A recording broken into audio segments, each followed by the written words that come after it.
BBMP news 9ಗೆ ಸ್ವಾಗತ. ಮೊದಲಿಗೆ ಮುಖ್ಯಾಂಶಗಳು. ಅದಕ್ಕೆ ಸಿದ್ದರಾಮಯ್ಯನವರು ಏನೇ ಇರಲಿ, ಅವ್ರು ಏನು ಕೆಟ್ಟ ಕೆಲಸ ಮಾಡಿದ್ರು ನಾವೊಬ್ಬ ರಾಜಕಾರಣಿಯಾಗಿ ಅವರ ಜೀವನ ಒಳ್ಳೆಯದಾಗಲಿ, ಅವ್ರು ಏನೇ ಇರಲಿ ಎಲ್ಲೆಲ್ಲೂ ಕೆಲವೊಂದು ಒಳ್ಳೆಯ ಕೆಲಸನೂ ಮಾಡಿರ್ತಾರೆ. ಬರೀ ಟೀಕೆನೂ ಮಾಡೋದು ಒಳ್ಳೆಯದಲ್ಲ, ಅದು ಒಳ್ಳೆಯ ರಾಜಕಾರಣಿ ಲಕ್ಷಣ ಅಲ್ಲ. ಸಿದ್ದರಾಮಯ್ಯನವರಿಗೆ ವಿದಾಯ ಹೇಳ್ತೀವಿ, ಶುಭ ವಿದಾಯ ಹೇಳ್ತೀವಿ.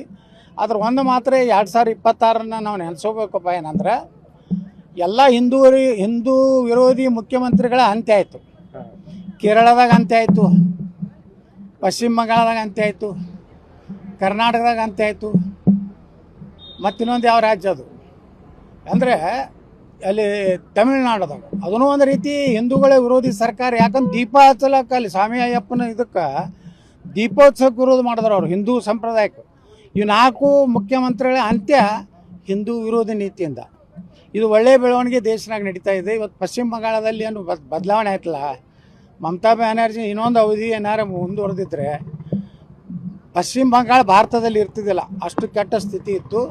ಅದಕ್ಕೆ ನಾನು ವಿಶೇಷವಾಗಿ ಪ್ರಧಾನಮಂತ್ರಿ ನರೇಂದ್ರ ಮೋದಿಯವ್ರನ್ನ, ಅಮಿತ್ ಶಾ ಅವ್ರನ್ನ ಅಭಿನಂದನೆ ಸಲ್ಲಿಸ್ತೀನಿ. ಅವ್ರು ಬೇರು ಸಹಿತ ತೆಗೆದು ಹಾಕ್ಯಾರ. ಆದಷ್ಟು ಜಲ್ದಿ ತೃಣಮೂಲ ಅಂದ್ರೆ ತಳಗ ಅದು ಸಹಿತ ಈ ಮಮತಾ ಬ್ಯಾನರ್ಜಿ ಪಾರ್ಟಿ ಈ ದೇಶದಿಂದ ತೊಲಗಬೇಕು.